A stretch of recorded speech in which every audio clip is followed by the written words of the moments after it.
Well, good morning, everyone. We're going to get started here. I see Kevin is on, and our speakers are all ready to go. We wanted to make sure this is an interesting experiment for us. We do have some folks that are here at SAAA's Catalyst, so thank you all for coming, both in person and virtual.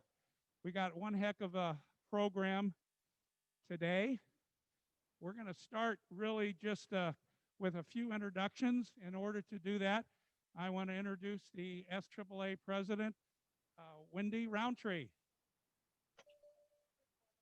Good morning, everyone. I hope everyone can hear me through the mask okay. Well, I want to welcome everybody who came and everybody that's online. Everybody wave, say hi.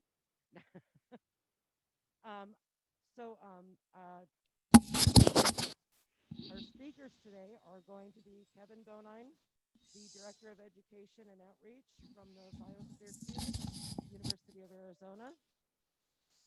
Catherine Bartlett, Education Program Manager for the Arizona-Sonora Desert Museum. Lee McLaughlin, Vice President of Marketing for Visit Tucson. Matt Rowland, who's actually here with us, Director of Programs for the Southern Arizona Arts and Cultural Alliance, and who's doing all of our video and audio right now for us. Thank you. And we have actually a very special guest joining us here today, Tim Vimmerstedt.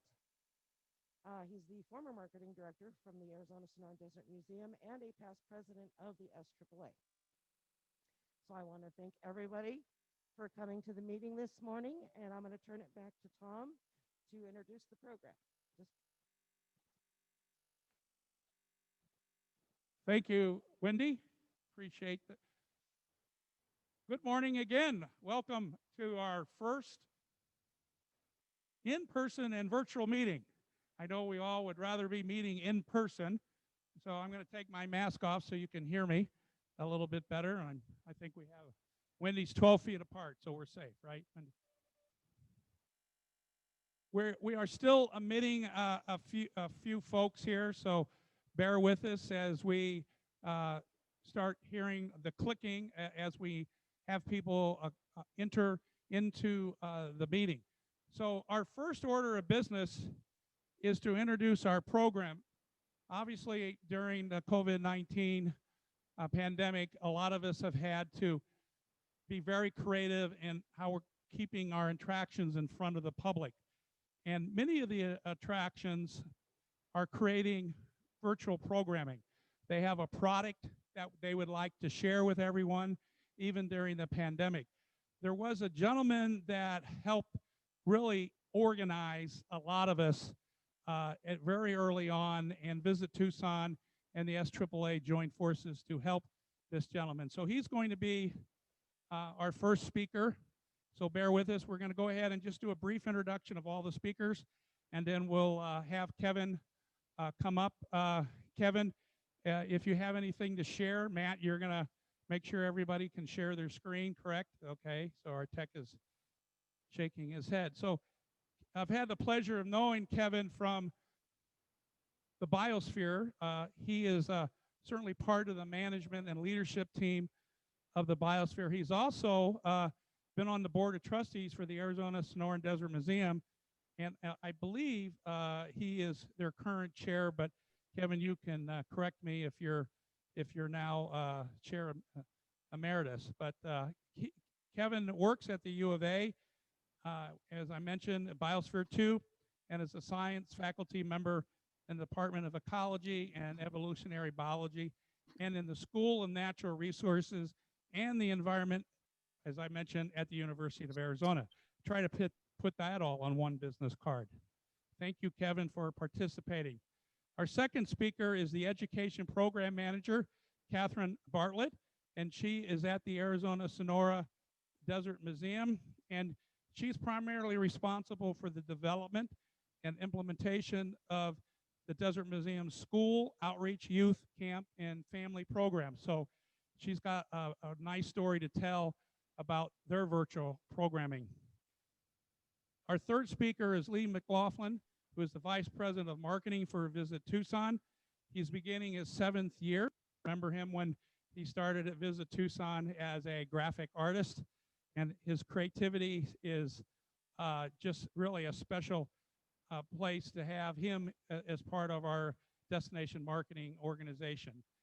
And final speaker will be Matt Rowland. Matt is my techie, and he's also the director of programs for the Southern Arizona Arts and Cultural Alliance, as we call SAAA, and this is his new home, Catalyst, which is an arts and maker space. So we're going to bear with us here as we, this is our first live and virtual meeting, so we hope that our tech glitches are small in nature. So we're going to start with Kevin. Kevin, can you hear me? I can hear you. Can you all hear me? Yes, we can hear you here as well. Great, great. Thank you. Good to see everyone. And yes, Matt, I'm going to try and show a few PowerPoint slides. Let me see if I can share my screen. Excellent.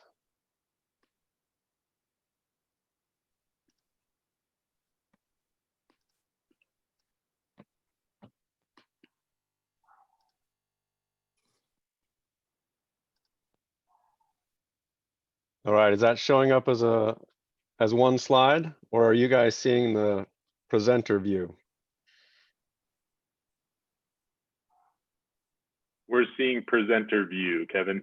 All right, let me try and change to the one that's going to give us the slides a little more clearly.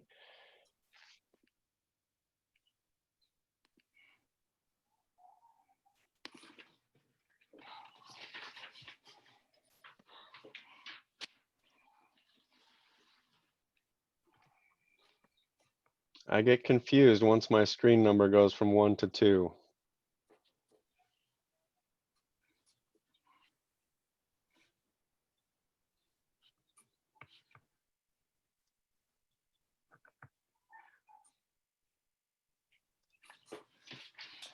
Brian.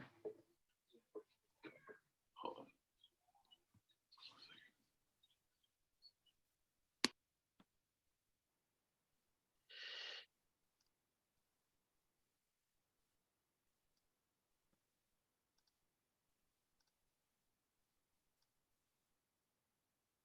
Okay, how about now?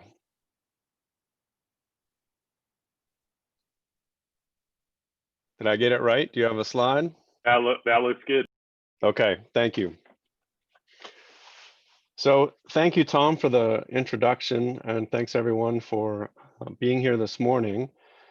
I do want to share sort of the idea behind what we've been able to label #virtual Tucson. And this is a direct response to COVID challenges that arose in the spring. And I work at the University of Arizona. I've been involved with Biosphere 2 for quite a few years, and the U of A has other outreach venues that have typically visitation, including Flandreau Planetarium and Science Center, Tumamoc Hill, the Mirror Lab, which some people argue is the best thing to come out of the U of A football stadium. We also have atop Mount Lemmon, the Sky Center and the Sky School. So we were thinking both from a U of A perspective, but also from a regional perspective, what could we do while these places are closed that are still valuable and consistent with the whole reason why we have SAAA, why we have Visit Tucson, and why we love to live where we live. So early on, we put together kind of a why document. What are the goals of this initiative? And you know, the obvious ones include engaging the public while facilities are closed. And we also included students very, very intentionally and very specifically. And Kat's going to talk with you about the Desert Museum example. And yes, Tom, I am still chair of the trustees until next month, at which point I will move into the past chair role. We also wanted to provide information, education, infotainment, and a reminder to folks to support their local community and local venues, even when they were closed and even when folks couldn't be there in person. We also wanted to entice underwriting and support in order to keep these facilities solvent, keep them open, keep their staff employed, and also provide a vehicle for underwriters, whether they're corporations, individuals, foundations, to have a platform for their visible support that they would find valuable. Obviously, by doing the first three, we were hoping to achieve the goal of continuing to keep staff employed, staff whose primary objectives are things like education and outreach, connecting to the public. And if you don't have a public or you don't have student groups, then it becomes challenging to bring revenue to these facilities. And sort of the downstream response of that is challenges in finding the resources to continue to be able to employ folks. So we were trying to avoid layoffs and furloughs.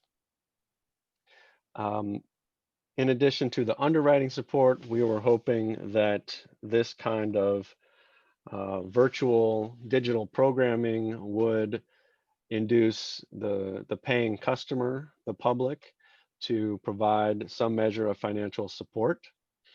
And the part that I would argue has not been as fully realized across the board as the ability to put some content up, thanks very much to Visit Tucson, Felipe Garcia, Vanessa Bechtal, and Lee McLaughlin is going to talk with you about the details, but they provided a platform at Visit Tucson for the virtual Tucson content and engagement.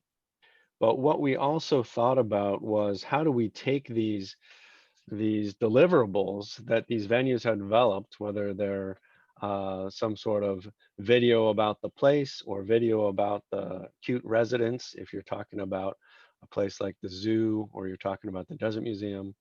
And then how do you partner with educators to make those things that teachers can use when their students are not in school? And I don't know how many of you tune into things like the TUSD board meeting. I watched several hours of that on Tuesday, and there still isn't a timeline for when students will be back in the classroom in TUSD. And that's, some 40,000 students and all those teachers and families. How can we come up with viable, valuable educational content that uses our local venues and local resources as the vehicle for delivering the content that You want to watch it in here? delivering the content that students need and that teachers are trying to use to achieve their learning objectives.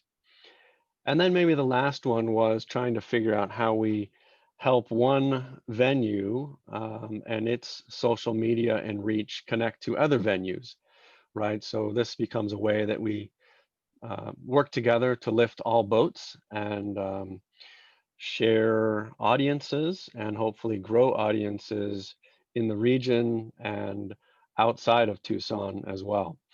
Right? I think we've all come to the realization in this COVID climate that all you really need in order to connect with somebody elsewhere in the world is your Zoom account and your cell phone, right? It's actually pretty amazing. And even when things get back to more normal, which unclear exactly when that is, I think there will always now be this opportunity and desire and facility with digital connections.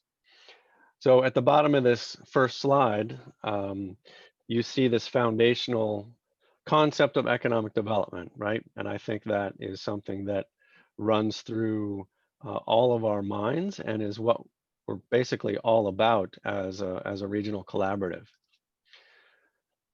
So if you're not familiar with the MAP dashboard, Making Action Possible, this is an initiative, a partnership with the University of Arizona, Southern Arizona Leadership Council, and many others. And the goal of this web platform is to provide economic data and other kinds of data that are relevant to understanding how we grow in a sustainable way the economy of Southern Arizona, keep people employed, and do all those things that make this a wonderful place to live. The very first image that pops up on this website right now is impact of COVID-19 on the tourism industry, right? And that is smack dab where we are right now. And so people are working on this at all levels and at many scales. But I think the group of folks that SAAA represents can be on the front line of this with respect to using new digital platforms, new virtual content and engagement to help us with this economic, I'll call it recovery, I think sustenance, development down the road. We need to keep on the forefront of people's minds the amazing resources that we have here in Southern Arizona, give them a reason to support these facilities, and then hopefully entice them to come back soon as things become a little bit more well understood with respect to how virus is transmitted and how we can interact in a safe manner. So like I said, I'm coming at this from a Biosphere 2 University of Arizona perspective. We have been working to produce digital content, have both recorded material available on platforms like YouTube, and also to sometimes have live engagement.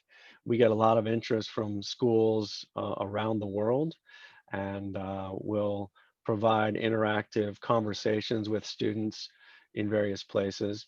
And all of us have amazing resources and amazing content to share. And it can be as easy as, holding up an iPhone or an iPad and delivering some of that content. And the nice thing about the venue where Tom and the group are hosting this meeting today, where Matt is, they can help produce some of these materials if you don't have the resources or don't have the equipment. So Virtual Tucson, a way to engage folks while having folks visit in person is challenging. And it's been amazing to see the group of partners that have come together.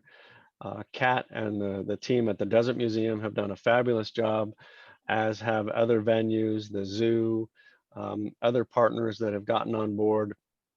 Lee's going to talk about how Visit Tucson has been able to support and provide the technical backbone for this initiative. And I think the only thing that's missing, well, two things. One is we're working to find a person who can be sort of dedicated to the overarching coordination of this initiative and making sure that the different participating venues are providing content on a regular basis and it's coordinated with other venues. And then the second step is one that I still hope we can achieve, and that is engaging with groups of educators to provide content and lessons that teachers can take advantage of using, like I said, local resources to achieve the learning objectives of their students.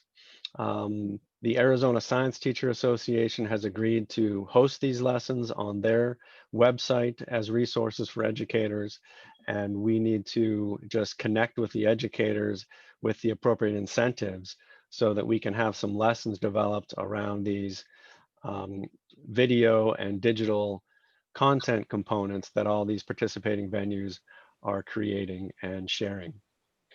So I will stop there, and I invite any questions. And thank you, Tom. Thank you, everyone, for the opportunity to kick things off this morning. Thank you very much, Kevin. Thank you for introducing the new program. And it's not really new for Kevin and I and Virtual Tucson folks, but we are trying to, by now we thought the virus was going to be under control, didn't we all?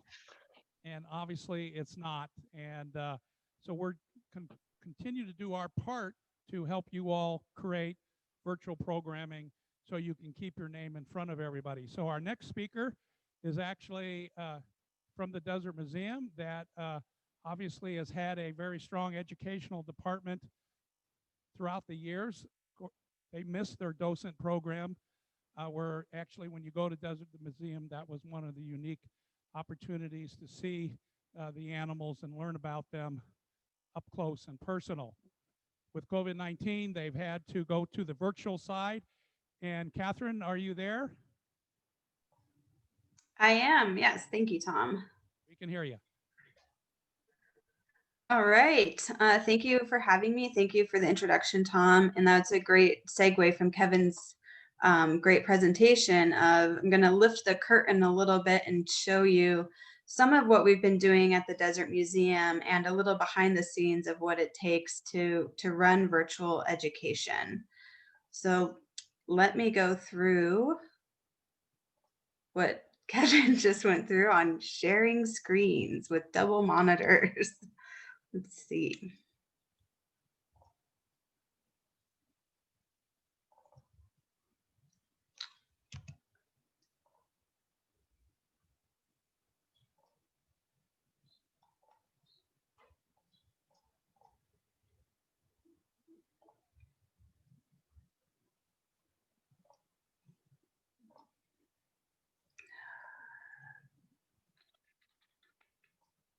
Okay.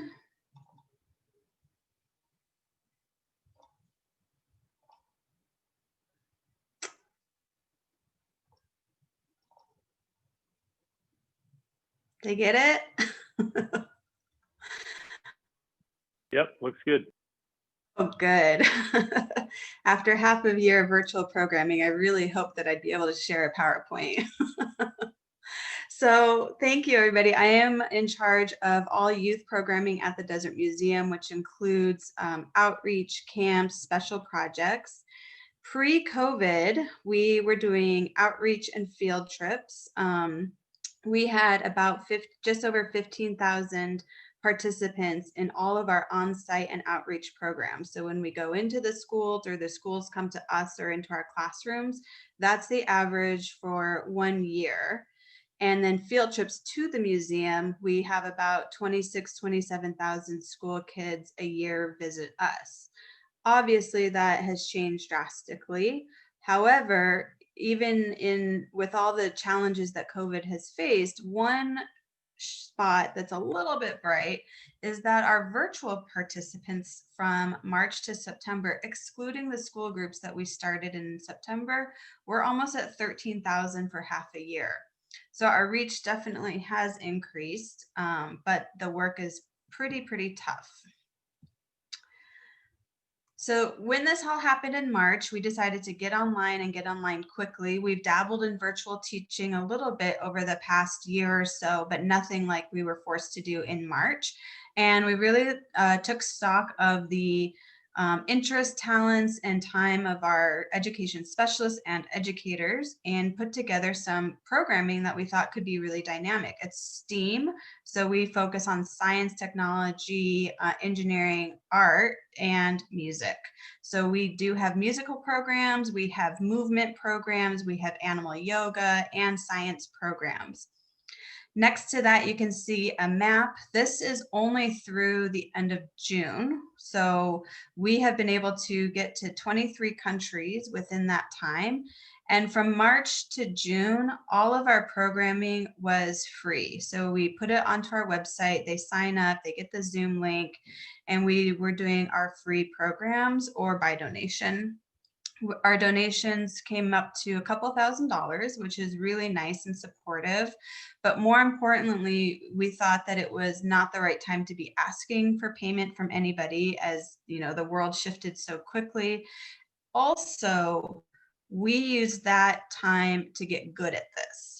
And so it was an iterative process. We were able to watch each other's programs, give automatic feedback, and get better day by day by day by day until we felt like we knew we had a better product, we knew what we were doing, and we were able to say, how do we engage with kids in what manner and make it good. And so by June, we were able to launch virtual kids camps. In June, we would have had camps at the Desert Museum. Well, we took it virtual and we charged for them and they sold out.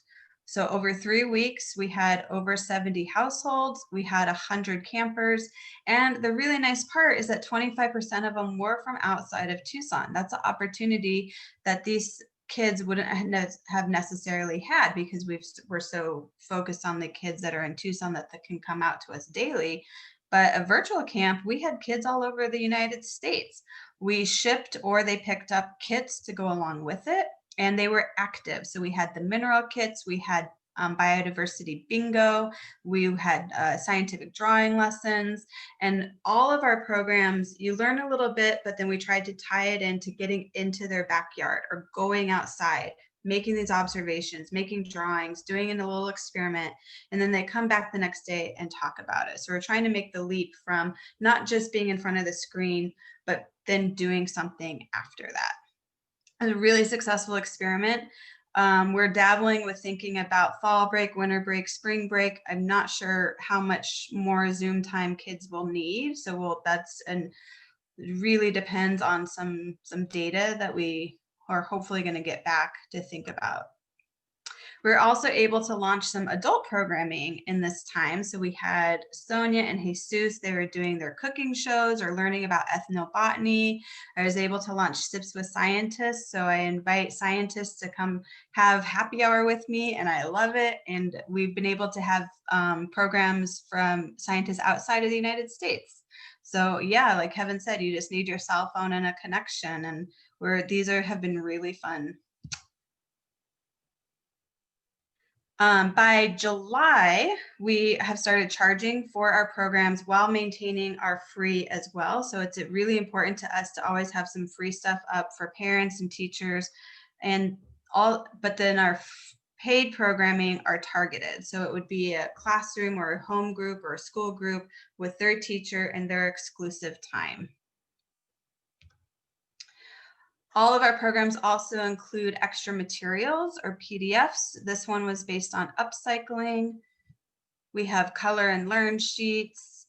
And again, that ties back to learning and then doing, and then learning, getting away from the screen, doing something else with your extra time.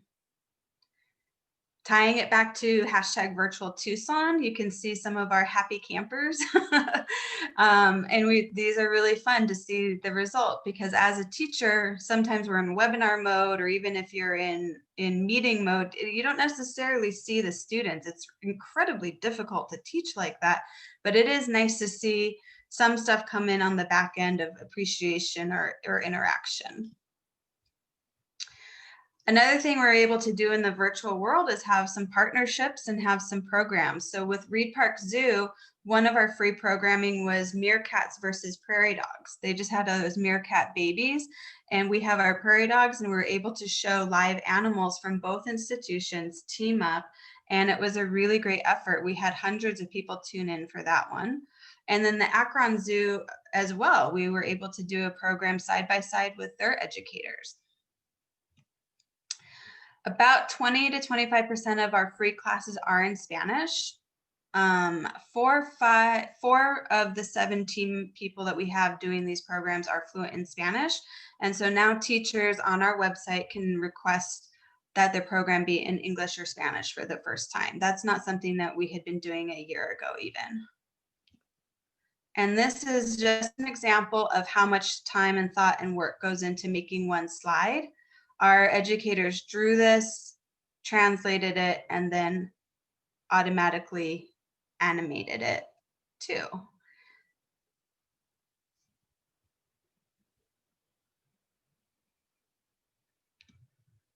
So what are we doing? If you go to our website right now, you see that there has been branding. So we have branding, we have marketing campaigns going behind this. We can do a number of things. One is called a museum. So you can invite an animal into your meeting, and that is to reach some corporate audiences. It's 15 or 20 minutes. And it's just a nice way to shake up your meetings that have been going on online for half a year now. Like I said, we are maintaining our free programs. So that is one time a week, every Tuesday at noon, we are putting out free content. We're doing classes for kids that are paid, so you can purchase your exclusive time and subject, and adult experiences. One thing that just launched about 2 weeks ago is gift a virtual program to a teacher. So we know that teachers are incredibly overwhelmed right now. And this is a really nice way for anybody in their life to help support them. So you can buy a gift certificate for a teacher. It could be anonymous, and then we send it to somebody who requests financial aid, or it could be a specific person. And then we make contact with them, we get it scheduled, and everybody's really thrilled with this. We were able to raise a couple $1,000s immediately with this program. And OutSchool is a program where if you don't have a group, let's say that you're an individual parent at home and you want to have one of our classes, this is where we host a class where individuals can sign up into that class. So we are trying to reach a number of audiences, but that is one where if you're a homeschooler or you have your kid at home for this school year, and you're not part of a larger like scouts, or you're not in a teacher group, then you can still reach the Desert Museum. And this is just a nice clip from camp. This is not the quality of the product that we're putting out. I want to emphasize it is just a clip of some of our music time, how we're trying to get music into science. And if you look at the very top, one of the students even brought her parakeet to dance and sing along with our educators. All right, so what did we learn? A lot. Some of it was painful and some of it was really fun, but what we learned, logistics. We have had so many meetings about how do we do this? Where do we do this? When do we do this? What are our topics? How are the animals involved? How are we, like even the room situation, what is the tech? And how do we all do this safely when we are supposed to be separated or socially distanced? So there's a couple of people behind the scenes that work extremely hard to help make this happen, from registrations to calendars to even making sure our website is up and running smoothly, or taking the actual phone call from a parent or a teacher and explaining these new options that we have to them. So it's a huge shout out to people that are not just on the screen. Production time has increased drastically to make a program. When you think about going into a school, and let's say you have your program Desert Reptiles, we've done it for 20 years, but I walk into a classroom and I present Desert Reptiles, I can walk up and down the aisles. We have time in between. We can have a discussion. We can have a conversation. You can read the room a little bit. You can see where kids are a little bit confused. You can take a step and pause and look back. You can just have more of that interaction, and all of that takes time. You know, you can also pivot. If a really cool question comes up, you can have an artifact or pivot to a different conversation. That doesn't necessarily happen in a virtual program. These are much more scripted because it's a presentation. You're talking into a computer, and again, in webinar mode or even in meeting mode, you're not necessarily seeing feedback. You're not necessarily seeing kids. You're not be able to read the room as well. So sure, there's the chat functions and such, but the production time to make a scripted show is enormous. It is taking a lot of time. The other thing we learned is safety. So Zoom safety is incredibly important, especially when you're dealing with the under 18s. So how do you set up a Zoom? How do you do the registrations? How do you deal with the Zoom bombers? And even if it's not quite that bad, how do you deal with a chat room that's gone off the rails and it has nothing to do with what you're trying to teach? So that was a learning curve for us. Engagement in this mode, always you want to have interactive programs for kids. That hasn't changed. But how do you do that through a screen? So a lot of our programs have been musical. They've been movement based, like doing yoga or acting out the growth of a saguaro, or getting them to mirror what you're doing with your body, or doing more of a drawing class with them. So there's something active. It's not just a passive like TV experience. And this whole time, it has been incredibly an iterative process. Learn, do better, learn, do better, learn, do better, learn, do better. So there's been a lot of conversations. Now you can see our new branding at the top. You might have seen these in some ads that have come out, hopefully. And you can go to our website right now, choose your price. You can look at our calendar. You can see what time slots are available, and you can pick your topic too. So now this is hopefully becoming pretty automated. We also have a couple of great opportunities. We've had a partnership with Flowing Wells for the past couple of years where the Desert Museum visits all 5th and 6th graders in their district 3 times a year. And then the kids come out to the Desert Museum for a field trip. Guess what? That didn't change. There's some incredibly supportive people through grants and donations that said this should still happen. We're just taking it virtual. And they were so supportive that not only were we able to maintain that level of 5th and 6th grade, we were able to add 3rd grade to this. So they will have virtual programs throughout the year, and then hopefully a field trip to the museum in the spring, if it's safe. And teamwork makes the dream work. The reason why we're doing so well and doing this pretty well, I would say, is because there's somebody behind the scenes. You can see Robin with her Gila monster, not a live Gila monster, that's not how we would hold them, on screen, but behind the screen, we have a tech and educator for every single program. And they're the ones letting people in, monitoring to the chat, making sure all the tech is working so that the ed specialist can really focus on the topic and teaching. And where we'll go, this is my last slide. We have now dabbled in some in-person experiences for small groups. So far, they've just been for adult, like an adult cooking class outside for groups of 9 with our teacher that makes 10. We're about to launch virtual celebrations, so you can have the Desert Museum come to your birthday party, or maybe it's a graduation, or maybe something special happened in a child's life, and we could have games and animals and have some fun with that. And we are doubling down on our commitment to DEAI at the Desert Museum and making sure that we find every opportunity to be as inclusive as possible. That is it from me, but I am happy to take questions.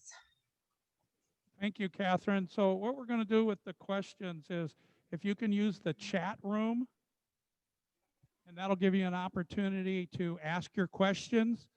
And then after our last presentation, if the speakers can hang around, but we understand if you have another meeting, we'll forward those questions over to the speakers and ask them to answer them directly to you. So next up is Lee.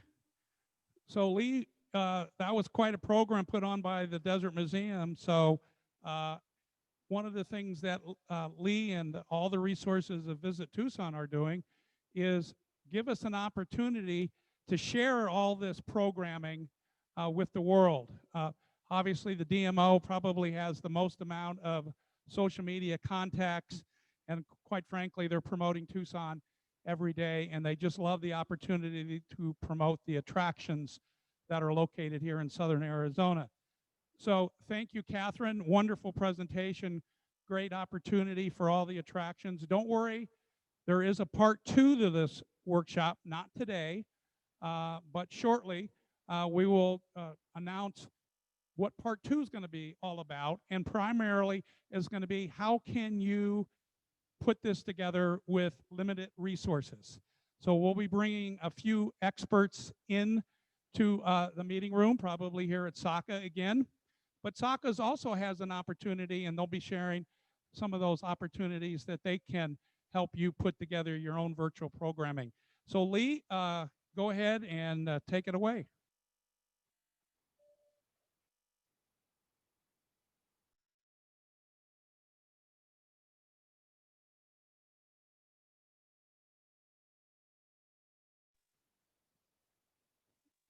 Stand by, everybody, as we get Lee on. Hey there, can everyone hear me? Yes, we can, Lee. Sorry about that. I got kicked out there as soon as I tried to share my screen. So apologies. Let me try and pull this up here. Sure, Tom gave me a great introduction that I missed. Let's see here.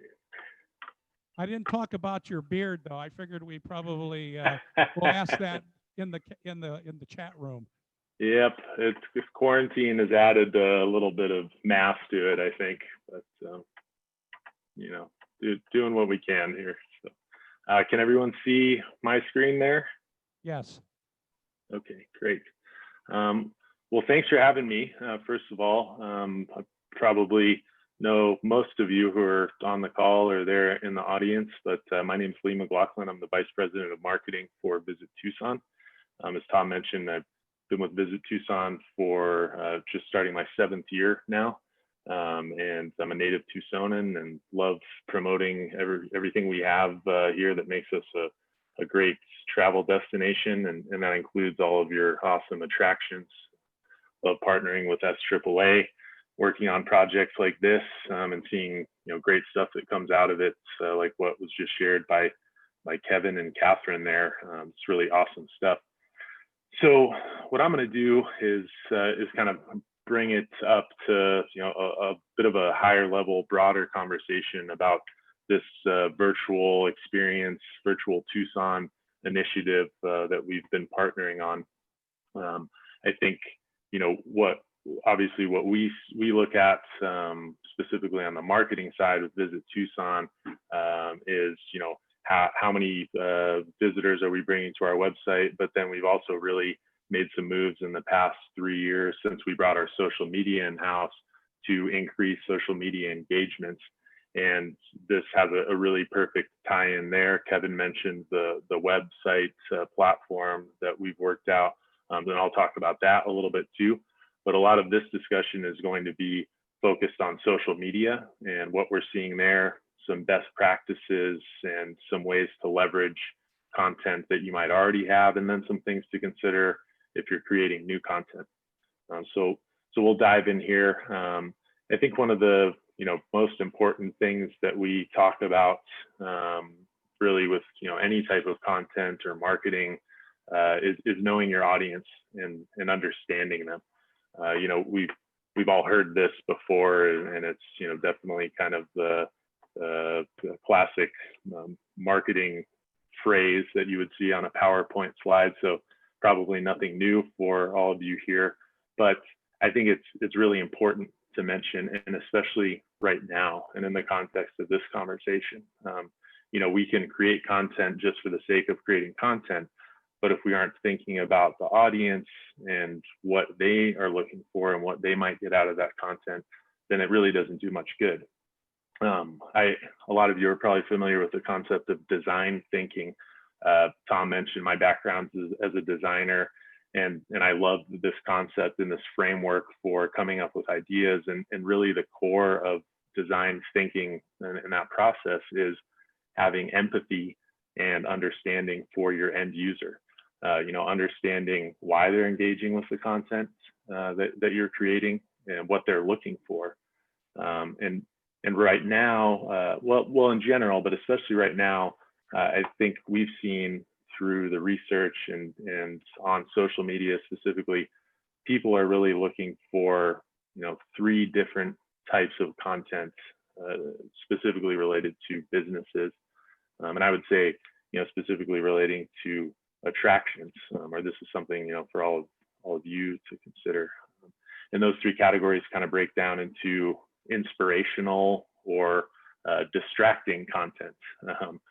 Obviously during these crazy times we're living in, we're all at some level looking for an escape, and social media and that digital content can really provide that. Sometimes in probably some not so great ways, but in a lot of cases I think it can be really valuable as well, and can kind of help people through those times, and give them something to take their mind off of the circumstance that a lot of them are in.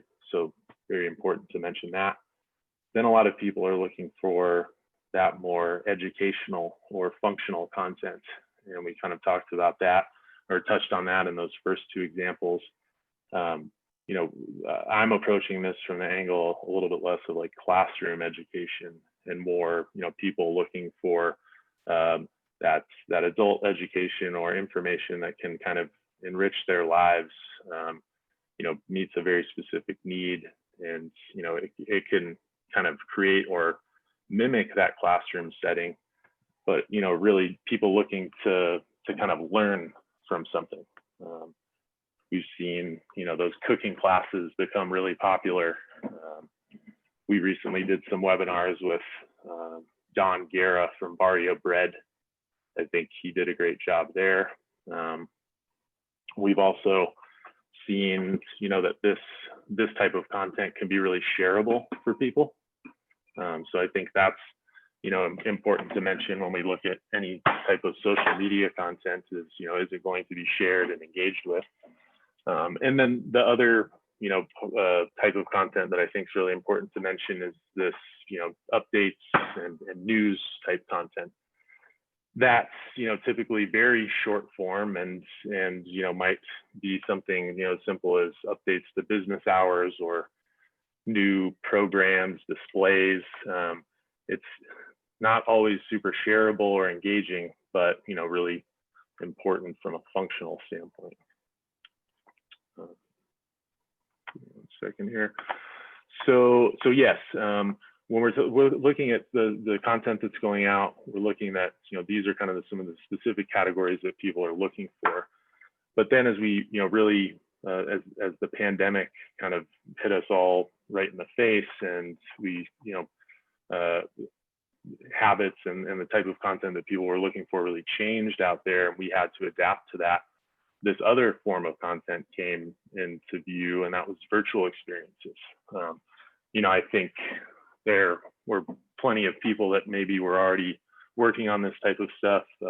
Catherine mentioned it was something they were kind of dabbling in at the Desert Museum. I imagine that's the case, with plenty of attractions around the country and around the world. But, COVID really raised the stakes on creating that type of content, because people couldn't come in the doors and you couldn't have those in-person experiences. So in order to keep people engaged and keep getting that message out there, it really had to change to that virtual format. So yes, some people might have been more ahead of the curve on that, but it was really new to most of us. And so I think when looking at those virtual experiences, we've seen some very specific examples of what those can look like. But I think it can be pretty broad, and I'll just kind of share with you now, a couple of the things that we've seen that have really worked, and I'll touch on the website platform and what we've seen is are the best platforms for this type of content to go out there. So when we saw this virtual experience, trend or the need for these virtual experiences to be created, we partnered with SAAA and the U of A, Kevin specifically, to start the Virtual Tucson initiative. It was kind of an experiment at the time, but really, we felt like we needed to do something, take action and kind of create a framework or provide some assistance for all of our partners to, get involved with creating this virtual content. And so one of the things we did was we created a website, or a landing page, I should say, on visittucson.org. And what that landing page is really designed to do is have, provide partners or local businesses the ability to add their virtual events to a calendar like they would a traditional event, and then also for us to aggregate some of the social media content around these virtual events using the hashtag Virtual Tucson, and following some of our specific attractions partners to pull that stuff through. So I think this was an important component of it, but what we've seen more than anything through this initiative, and just with the virtual and content in general, is that in the broader sense, this is really a social media initiative through and through. And while we've seen just over 10,000 page views on virtualtucson.org since we launched the initiative, we've seen well over 100,000 engagements on social media for the Virtual Tucson hashtag. And that's just looking at posts that have gone out with that hashtag on Instagram and Facebook specifically. So that's not even accounting for all of the engagements that Catherine is having with these students out there, or teachers, everything that Kevin's doing and the rest of the U of A. This is just looking at those social media channels and the hashtag virtual Tucson. So I think, this is definitely a very conservative estimate of the amount of engagement that we've had around this program. And then, the total reach, how many people have been exposed to content with this hashtag is in the tens of millions. I'd say we typically focus on engagements. We feel like it's a better metric for determining success of social media content, but that reach is an important thing to mention as well. You saw Catherine's map there at the beginning of her presentation. I think this is something that we're seeing that has international engagement, and so I think that's something that's important to mention as well. And I'll talk a little bit about that when we get into some of the next couple slides. So again, I think this is a big thing that we learned. People are engaging with this type of content through social media, and that's where they're looking for it. We haven't tried to use this initiative as a way to drive traffic to the Visit Tucson website, but rather, trying to use that website as a way to push people off to those different social media platforms and engage with all of you and your individual content there. So as we dive a little bit deeper into this and start talking about best practices for the content itself, we really see that news and updates type content doesn't factor into this virtual experience conversation. Again, I think that's, people are definitely looking for that information, but it's really just, hyper specific content, as I mentioned, hours of operation, are there any changes to your programming because of the pandemic? People are looking for it, but creating a virtual experience in order to get that very simple message across probably wouldn't be a good use of people's time. So, we see it really break down into these two categories that I mentioned before: the inspiration and distraction type content, the fun bite-sized pieces that come up in somebody's feed and they spend a little bit of time with it and share it and say, oh, that's great. And then the educational and more functional stuff, which maybe isn't as shareable, but there's some deep engagements around it. So I think these are two areas to really focus on and try and build your ideas into these categories, knowing that these are, predominantly two of the main types of content and information that people are looking for on social media right now. Obviously, there are tons of other types of content, but we really see these coming to the surface and relating specifically and presenting some opportunities for this conversation. So real quickly, I think just diving a little bit deeper into that, in terms of the inspirational and that distraction content that's really going to get everyone's minds off of COVID and the election and all of that stuff. It is important, and it's something that people are really looking for. We find that Instagram is probably the best platform for that type of content because it usually is a little bit more visual in nature, but Facebook definitely plays a role as well. It's, as I mentioned, it's shorter, it's bite-sized, and generally, trying to be a little bit more fun, maybe less academic or a little less dry than some of that educational content. So I would say, I think Catherine at the Desert Museum and Reed Park Zoo, we'll be honest, if you have cute animals to show in your content, that's an obvious advantage. But I think there's a lot of different things that all of you could do to kind of fit this mold, and it's just about finding what's unique and what's kind of fun or interesting about your own specific attraction. So I think this type of content is really an opportunity to drive awareness and potentially connect with an audience that doesn't know you exist or doesn't have a feel for your attraction or your location, because it tends to be a little bit more easily stumbled upon and definitely more shareable than some of that deeper content. And I'd say there's no real formula here. It's like trying to tell somebody how, here are the steps to make a viral video. It's just not possible. But again, I think it's, really looking at, what your audience tends to, really engage with on those platforms, or, when people were coming in the doors, or as they are beginning to come back in the doors again, what do you see is really resonating with them and connecting with them, and how do you turn that into a virtual experience?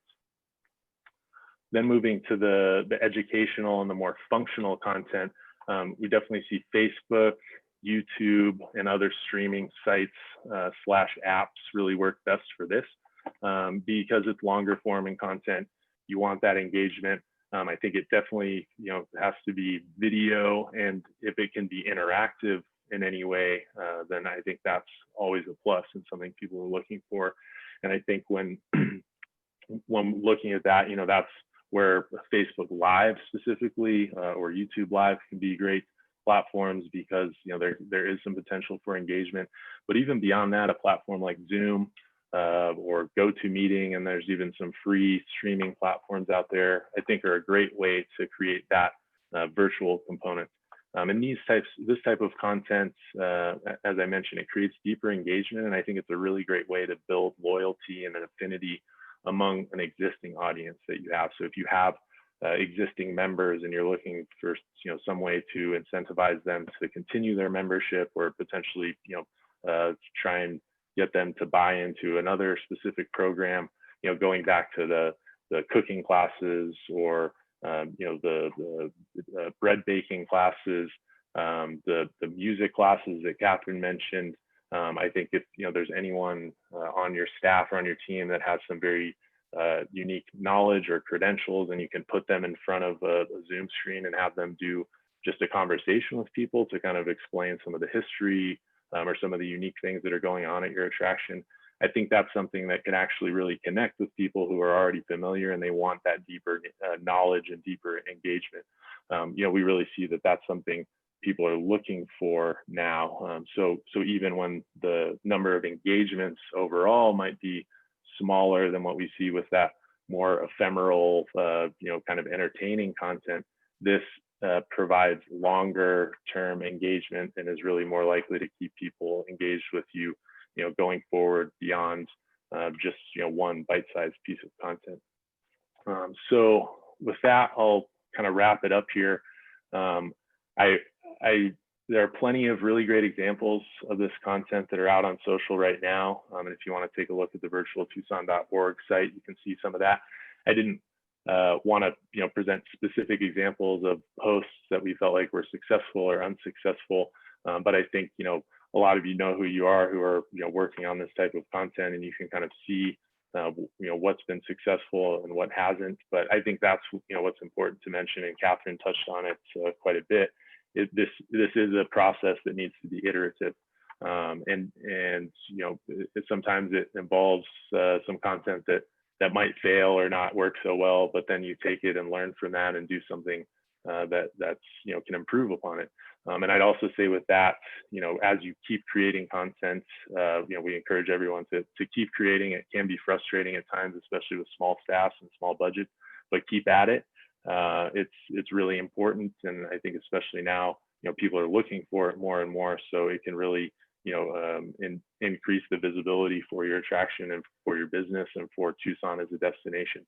And also within that, I'd say don't be afraid to reach out and ask your existing audience, what type of content would be useful to them, what are things that they're looking for from you, and then use that to factor into your thought process. I think from there you can really look at what works, what people are asking for, what people are engaging in, and don't be afraid to create series or template-based content off of what you felt like really worked. That then can free up more time for those ideas of what the crux of the content is going to be, and can kind of smooth out some of those logistical issues and the production issues, because you already have that figured out and you're going to do it, basically replicate that process over and over, but the content within it is going to be different. So there's, a lot of different ways to go about that. And like I said, consider using different platforms outside of social media, and then, think about how you can make it interactive. That's what will really make it a virtual experience rather than just, you know, a video that gets put up on YouTube and has a more, might have a more evergreen approach to it, but won't necessarily be as engaging to an audience. And then finally, I'd say share with us, share with Visit Tucson. Please tag us in your social posts. Definitely use the hashtag Virtual Tucson if you're creating that virtual content or you're promoting it. And then if you're a Visit Tucson partner, we just sent out a request for new images and videos. You know, please share those with us. If you're not a Visit Tucson partner or you're interested in becoming one, please feel free to reach out. And I will leave it there. There's my contact information. Feel free to follow up with any questions, and I'll hang around for a while before my next meeting in case any questions come through with the chat. All right, thank you.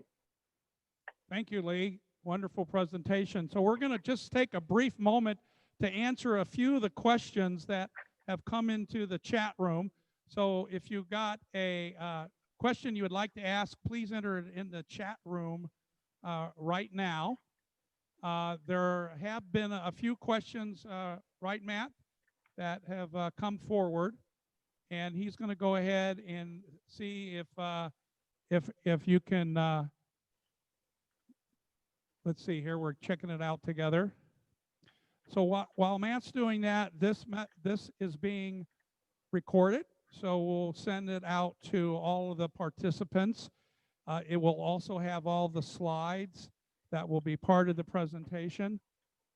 And for those members that didn't get a chance to join in, you'll also be able to view these on the TucsonAttractions.com website.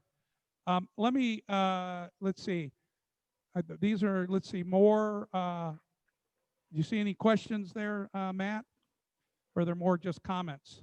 How about from the audience? Is there any questions that you would like to ask? No questions? Okay. Well, you guys did such an outstanding job presenting today. If there are any questions, please put them in the chat room and we'll forward them to everybody. Don't go anywhere because we have our final presentation from Matt from SAAA. So Matt, when you're ready to come up, I will turn over the microphone to you. But let me ask one question. I don't know if Kevin is still on or not. Kevin, are you still there? I'm still here. Okay. So one of the things that you brought up was that it's going to take an individual to really coordinate, encourage, and quite frankly, provide funds if needed if you don't have a virtual programming in place. And that's why we decided to do this workshop and have all the speakers here. And then part two is going to talk about how do you put all this together from concepting all the way to the reality, which is actually when you go live with your content. So that will be part two. We'll actually have some folks. Today, we have really a great person that is going to be on the forefront of helping you, and that's Matt. Matt is, as I mentioned, I had a chance to introduce him briefly. He is the creative side. He's the concepting side, but he's also the technical side here at Catalyst, because I'll let him explain to you the capabilities of Catalyst, but this is a wonderful facility located in the Tucson Mall on the lower floor. And it is not quite open to the public because of COVID-19 regulations. However, it is open for private counseling and private events such as the one here today. So Matt, are you ready to come on up? I think so. Let me just make sure everything's working here. Double duty.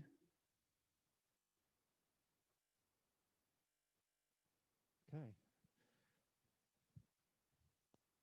All right, well, thanks so much for coming, everybody. We're very glad to have something happening here. We've been closed here at Catalyst since April, And since then, since when we closed, we've switched to this model of really trying to support private events here, private meetings, but also supporting virtual programming, and of course, renting out our space to artists. So that a lot of great work has still been happening here behind the screen, behind the closed doors. But this has also been a bit of a learning experience for us hosting this meeting, because although we've done a lot of virtual content through SAAA and with Catalyst, this is actually the first in-person and virtual meeting that's happening. And so like you, we've been learning step by step. And as Catherine was saying, it's very much an iterative process. So even during this meeting, I'm sure you could see, like, oh, you can now move the screen between the slideshow and the camera, and it's all updating day by day. So thanks for bearing with us. Is basically what I'm saying. Thanks for bearing with us in the technical difficulties, if there were any. All right, well, I wanted to kind of talk about 3 things from the SAAA perspective. One, just kind of recapping what SAAA has done in terms of digital pivot. We've all been trying to make that switch and figuring out how we can do more with limited resources and make things virtual. So I'm just going to recap what SAAA has done, and then talk very briefly about a few lesson learns of that programming, and then finally talk about how maybe you could partner with Catalyst or SAAA in the future if you want.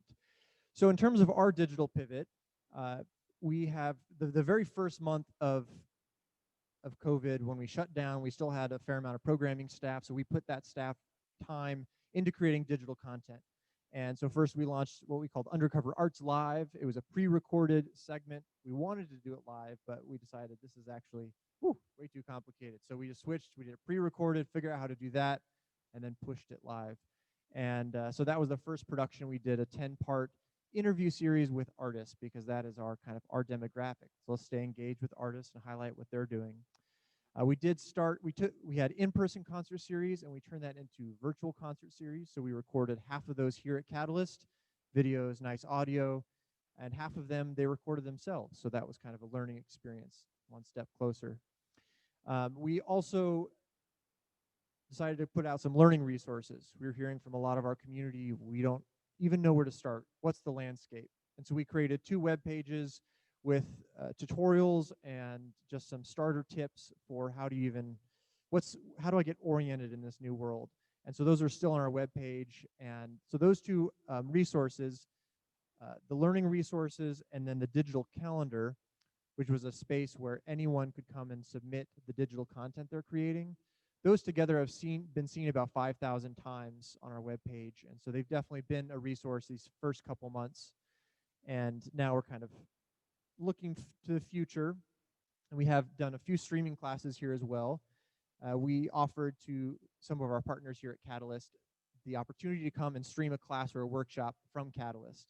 So we had Bicus, a lot of you may know Bicus. They came and did a free workshop. Bookman's, one of our partners here at Catalyst, came and did a workshop. And so that was a way that we could offer the space to some of our partners to keep engaging their audience, and also get to have free guinea pigs to practice and learn about all of this new technology. So that was some of our digital pivot.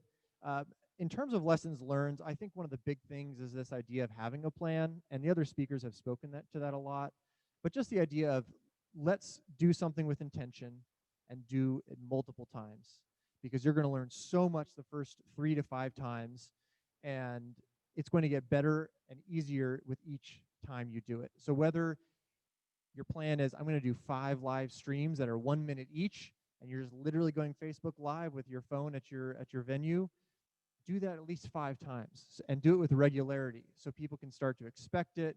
There's a plan there.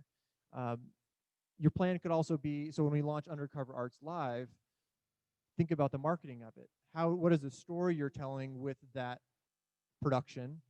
And so with Undercover Arts Live is we want to showcase our artists, even though these events are being canceled, the work that they're creating at home.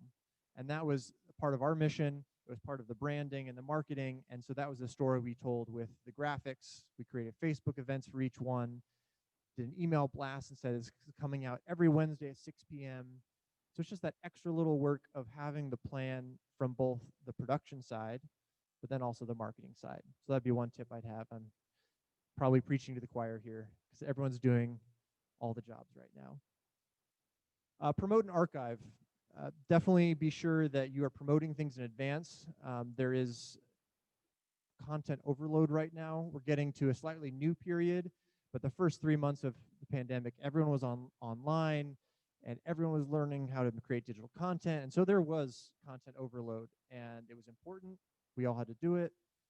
But now I think it's getting to the point, as the other speakers were saying, where you have to be a little more intentional with the content. You can space it out, try to get people to put it on their calendar, make it an event, and that comes with promotion. And then in terms of archiving, make it accessible. We saw with our virtual concert series, we would get about 1,300 views in the first 12 hours. So 75% of that was during the actual concert broadcast. 25% was kind of lingering, people coming back because they knew it happened. And then another 50% would watch it within a week. And then after a week, it just basically dropped off. And so they still exist, but since that week after the original broadcast, I haven't really seen the numbers change. We've done probably 20 concerts at this point. So I think it's, even though this content is available after the fact, it's archived and accessible, it's more demonstration of a timetable, right? Here's what we did. Here's the content we created. And so if you need to use it for grants, if you need to use it for storytelling, you can still point to a web page where it's easily accessible and archived. I think that's really important. If you're going to put all the work into creating digital content, do that extra little step to give it a home, because Facebook is an evolving news feed, and finding things after the fact is a little bit tricky. So that'd be my suggestion there. One tip that I would have is think about collaborating. We're all down to limited resources right now, and SAAA, we're very much an organization of collaboration. That's a big part of our mission. And so when I talked about the partners that have been broadcasting from here, it's other organizations. It's BICUS, it's Bookman's.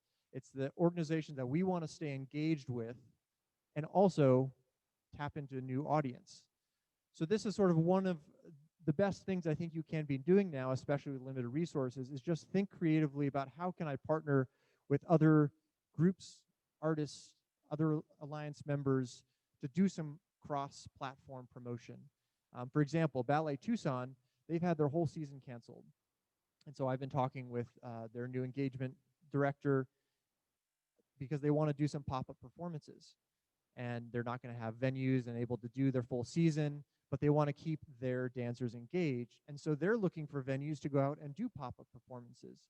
Well, that's a great type of thing. Let's have them come to one of your venues, your alliances, do a pop-up performance, spend the time planning to figure out the logistics so it can go to each of the platform, you can cross-promote it. And I just think that's an easy way to expand the audience for this content. It's not just your core people, which is important. You have to engage with that core audience, but it's also that kind of double effect of, well, now it's not just my organization, but it's my organization plus BICUS. It's my organization plus Ballet Tucson.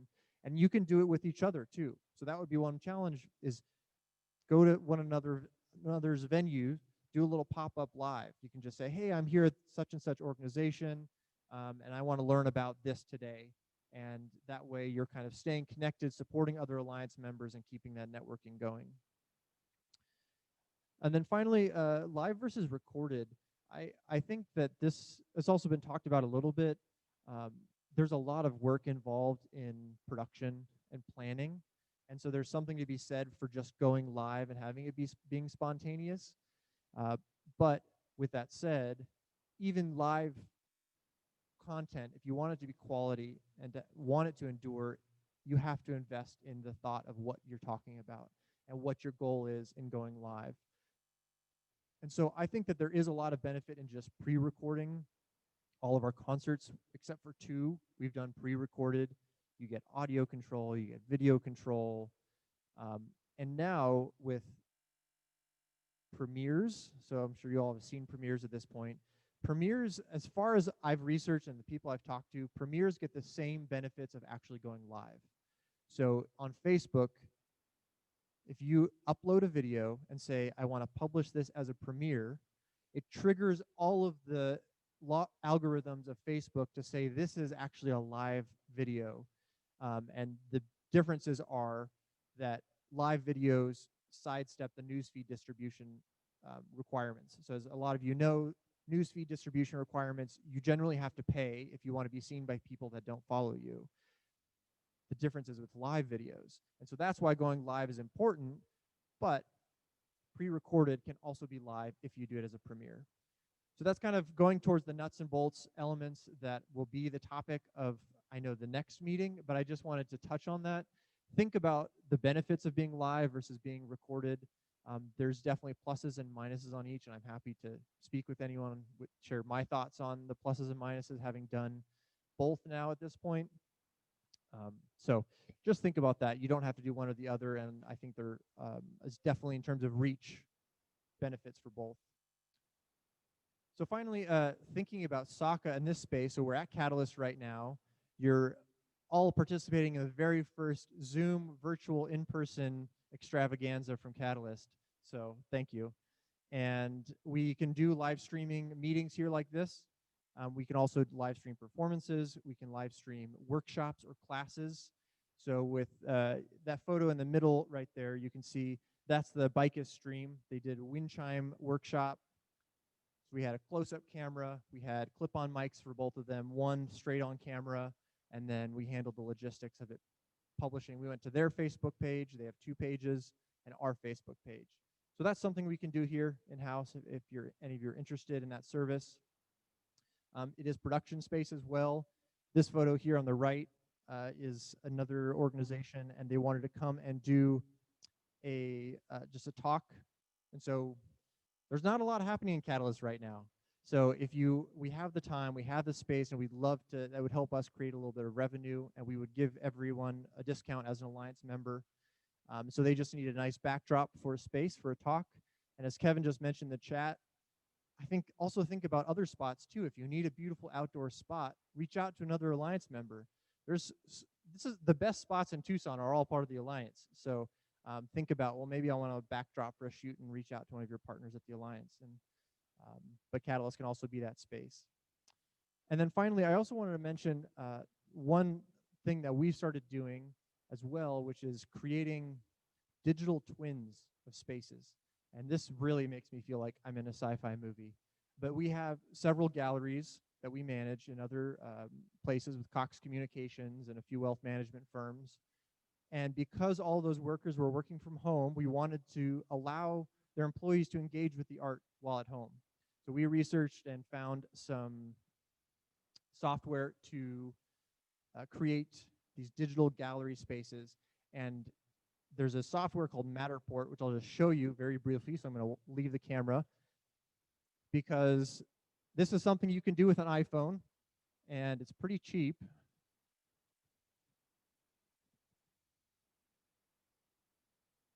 Or if you wanted to hire Catalyst to do this, we could also figure that out.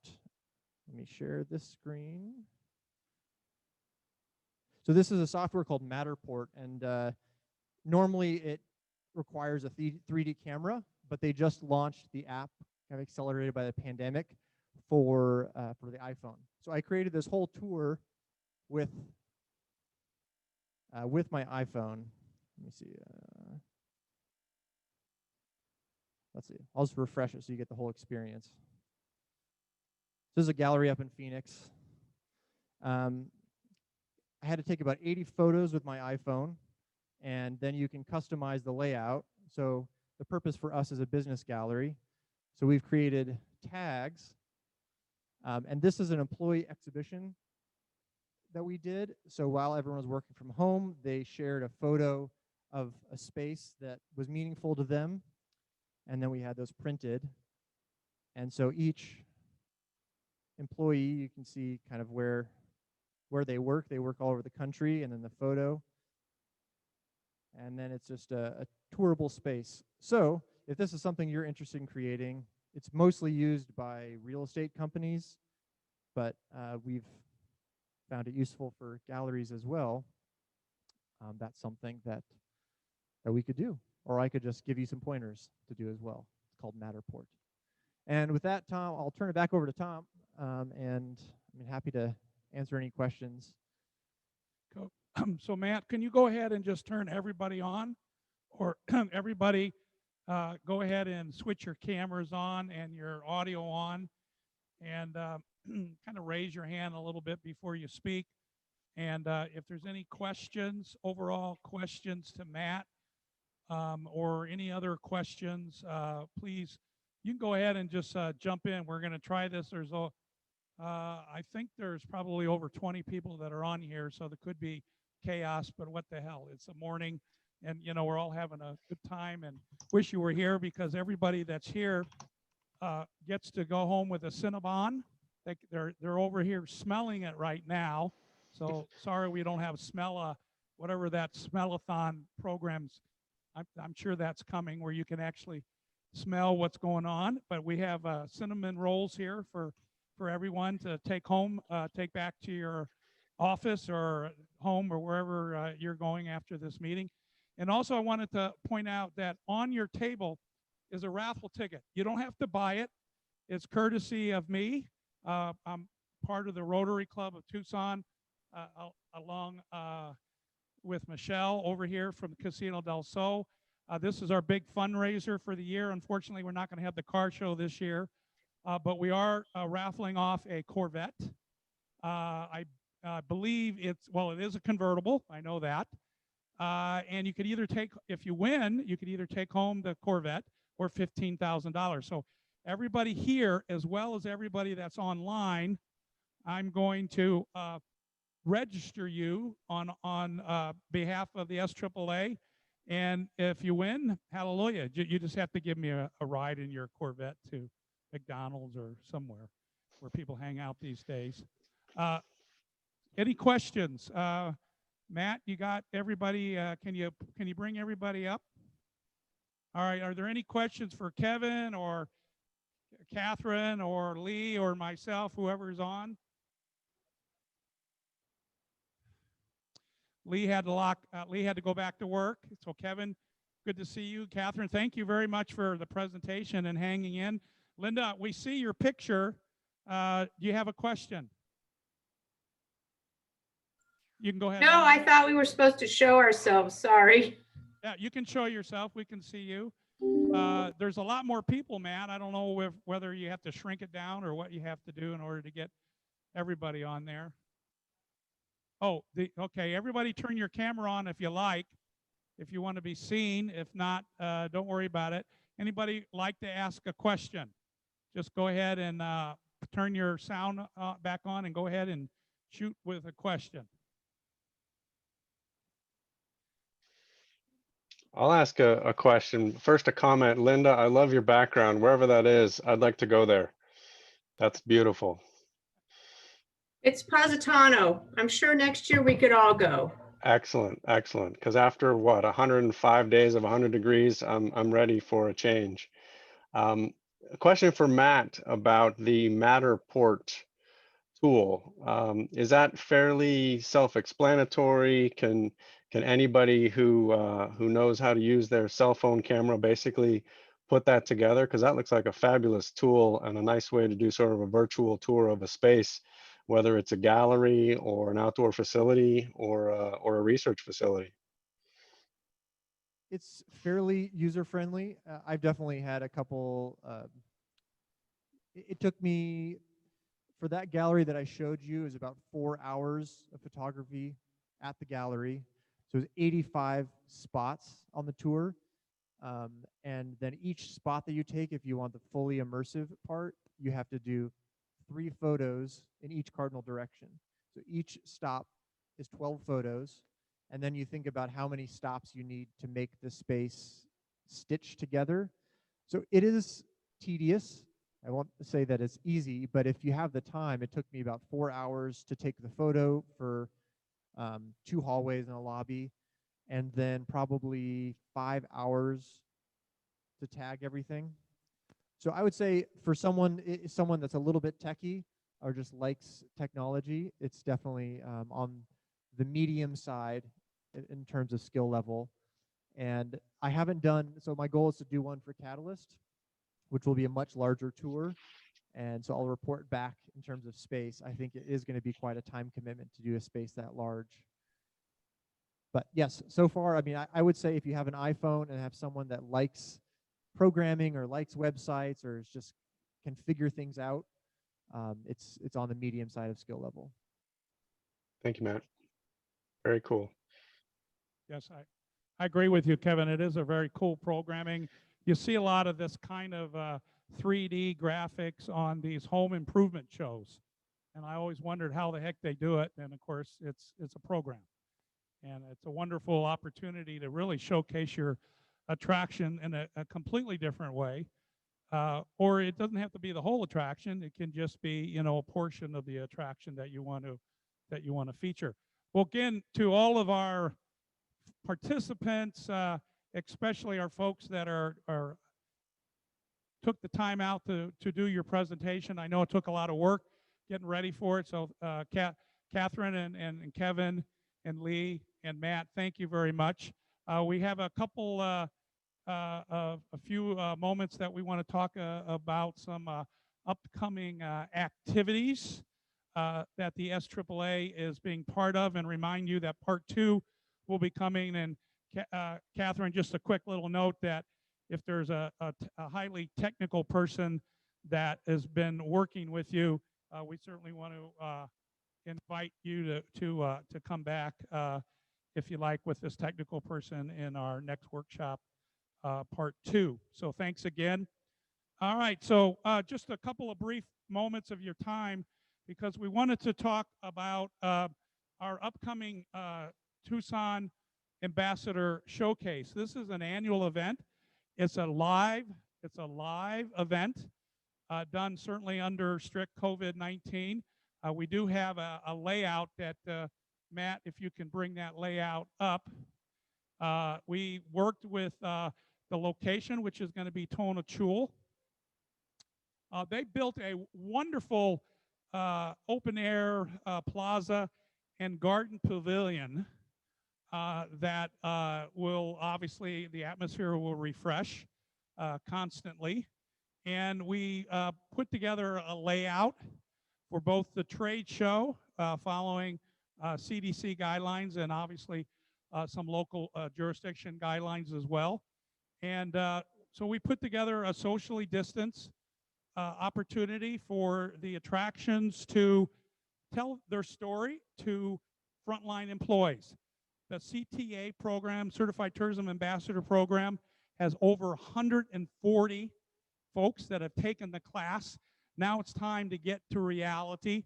We hope that you'll feel comfortable seeing the layout. And for the frontline employees, the folks that are helping to sell the destination, whether they're a concierge or a travel agent or a front desk clerk or a guest relations person at an attraction, whatever that may be, that you have contact with the guest, that we're inviting you to come to this event. It takes place on November 9th and Monday morning. And we finish it off with a wonderful Tonachul Garden Bistro lunch. They want to, of course, show off their chef, Patrick Fahey, and the entire culinary staff. So this is the layout. And so what we're here today, though, besides telling you about the event, is to share with that we need the attractions. Generally speaking, we have 35 to 40 plus attractions that participate.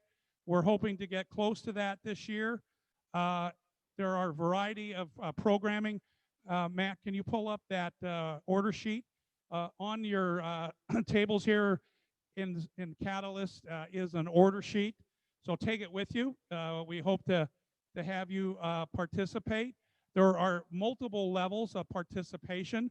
As you can see, if you just want to do the trade show and hang out for lunch and talk with the folks informally, or if you want to do more of a formal opportunity where you get to reach out and present, actually, it's kind of like speed dating, we call it, with the roundtable experience. Or if you really want to get the full experience, where you get to do a PowerPoint presentation of some sort. They have a huge screen. I think everybody looks like they're about 4 stories tall on the screen. So it's a really good opportunity.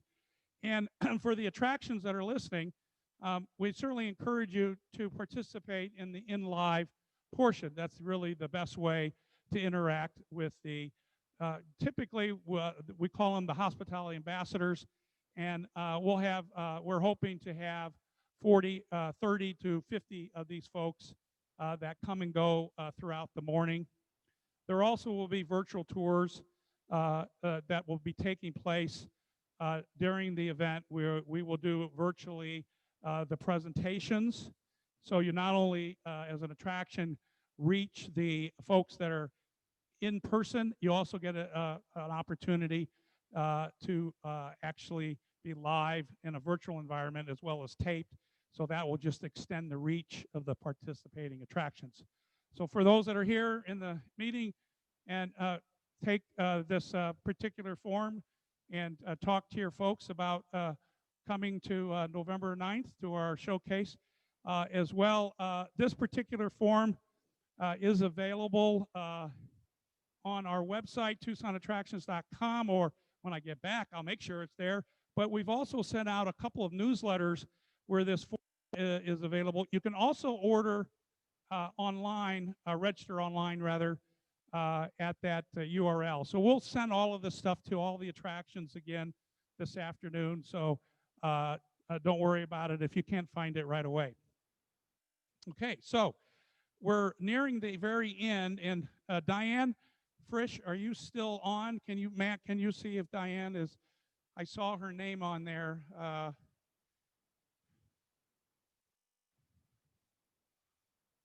See if she's still on. There's Catherine. All right, hi Catherine, can you unmute yourself? Yes. All right, so so what we asked the Pima County Attractions and Tourism Department is to briefly talk about a new policy that has come out, and for those in the event business and festival business, this is an opportunity, if you can follow the CDC guidelines, to have events over 50 people.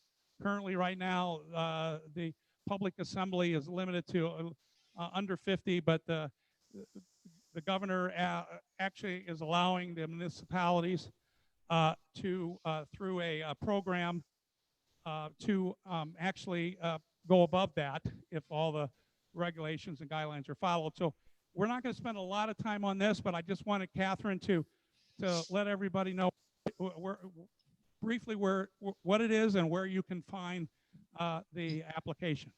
Yeah, so thank you, Tom. Basically, the county is still working on the form itself, but as Tom said, per the governor, any event over 50 people has to be approved by the local jurisdiction. And so the county has been meeting with the city and others to basically perfect its form. It is available right now under pima.gov, and I can put this in the chat, but pima.gov/B2B guidance. That's like business to business guidance. You scroll down halfway and it's a fillable PDF.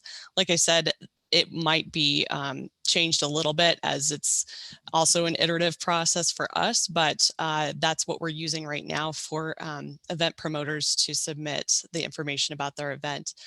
And then that goes through the health department, obviously, and they look at if there's a food component as well as just how many people, your distancing, your masking, all that kind of thing. And there's information in the form requesting the event coordinator and a safety official to basically share their mitigation plan for how they're going to meter people, move people through, ingress, egress, that kind of thing. Stuff that we've already seen at attractions and restaurants and other businesses, but in the context of an event, that's slightly different.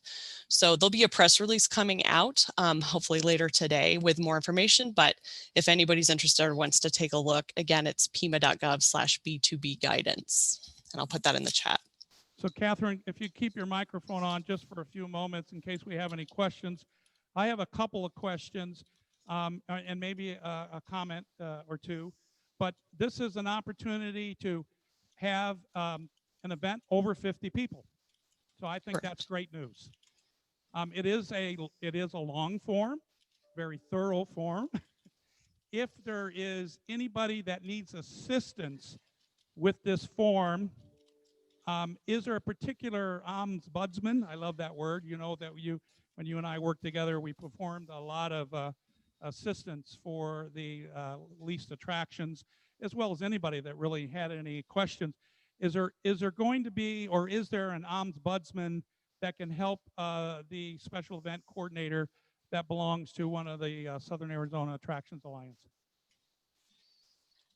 So there's an email address on the form, eventreview@pima.gov, for any questions pertaining to the process itself. And then it's obviously running, like I said, through the health department. And I believe on that webpage, there's a contact number for them. Great. And we'll help clarify that a little bit, Catherine, for the members. Again, sorry to put you on the spot. I know it's a brand new form, so we're all in No the worries. learning curve here. So we didn't want you to be surprised that this is coming.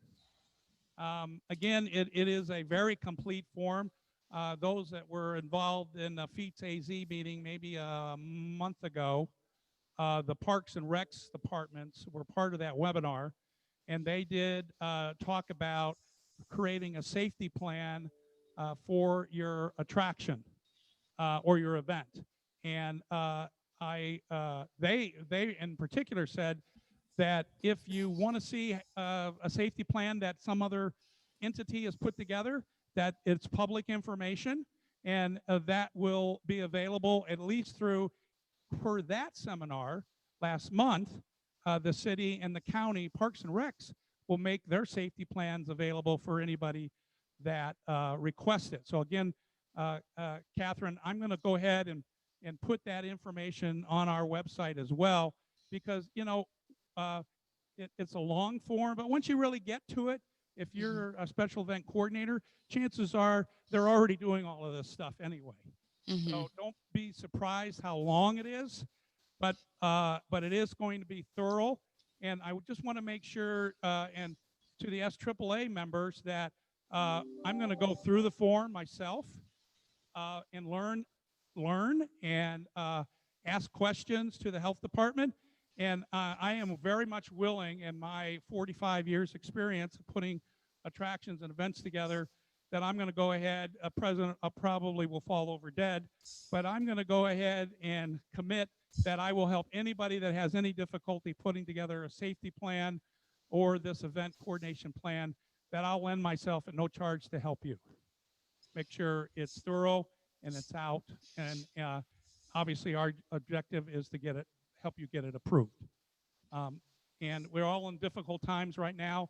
Obviously, some of these regulations will loosen up a little bit once the vaccine is out and really the transmission rate comes down. So thank you, Catherine, for allowing the festivals and events to actually go on, even though under COVID-19 safety protocol, they will have the opportunity, if they're able to, fulfill all of the COVID-19 safeguards, to have an event. So thank you, Catherine. Absolutely. Okay, so that's kind of a wrap up because we're out of time. It's a very thorough program. One of the things we've noticed that whenever we get involved in COVID-19 and virtual programming, that we run over just a little bit. So I wanted to thank everybody for coming, both virtual and live in person. We have about 10 people here, so it's a start. We met here in February, I think, for a program. That was our last live. We love to do these live. We have a good turnout, 30 to 40 people every time we do one of these. So we will put the live person programs back in December, God's will. And we hope that you are going to participate in the November showcase on November 9th at beautiful Tohono Chul. So 30 seconds to wrap it up. The president, Wendy Roundtree, is back up just for a brief few seconds. Okay, good morning, everybody, and thank you for being with us today. I do want to thank Kevin, Catherine, and Lee for their presentations, and especially Matt. and SAAA Catalyst for hosting our event this morning and experimenting with virtual live combination programming. I appreciate everybody that made it down here in person. It's great to see you guys, and we hope to see you at the showcase in November. Thank you. Bye.